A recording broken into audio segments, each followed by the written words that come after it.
જય શ્રી કૃષ્ણ બહેનો, આજે મારી બહેનોને ગમે ને તેવી વસ્તુ લઈને આવ્યા છે. ઘણા બધા બહેનો રિક્વાયરમેન્ટ કરતા હતા કંઈક હેવી અને ફેન્સી વેરાયટી લઈ આવો, જેથી કરીને આપણે ફેન્સી વેરાયટી લાવ્યા છે. તમે આ જોઈ શકો છો, તેનું નેક રહેવાનું છે, સ્ટેન્ડ નેક સાથે સ્ટેન્ડ પટ્ટી રહેવાની છે, સાથે સાથે સ્પ્લિટ આપેલા છે. તમે જોઈ શકો છો, એકદમ બારીકીથી તમને બતાવી દઉં. આ તેના સ્પ્લિટ રહેવાના છે બંને સાઈડ.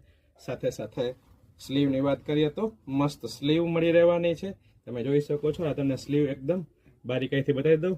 મસ્ત લેટેસ્ટ વર્ક મળી રહેવાનું છે, એકદમ ટ્રેન્ડિંગ વેરાયટી રહેવાની છે. સાથે સાથે તેના પ્લાઝોની વાત કરીએ તો પ્લાઝો પણ એકદમ મસ્ત આવી રહેવાનો છે. તમે જોઈ શકો છો, આ એલ સાઇઝ છે, M2 XXL સાઇઝ મળી રહેવાની છે. સાથે સાથે પ્લાઝોમાં વાત કરીએ તો પણ તેમાં પણ લેટેસ્ટ અને એકદમ મસ્ત ટ્રેન્ડિંગ કલેક્શન આવી ગયું છે. તો આવી નવી અપડેટ મેળવવા અમારા પેજ પટેલ ફેશન જામનગરને ફોલો કરવાનું નહીં ભૂલતા. તથા આપ ઓનલાઈન ઓર્ડર બુક કરવા માંગતા હોય તો અમારી સ્ક્રીન પર આપેલા નંબર ઉપર આપ ઓનલાઈન ઓર્ડર બુક કરાવી શકો છો. જય શ્રી કૃષ્ણ.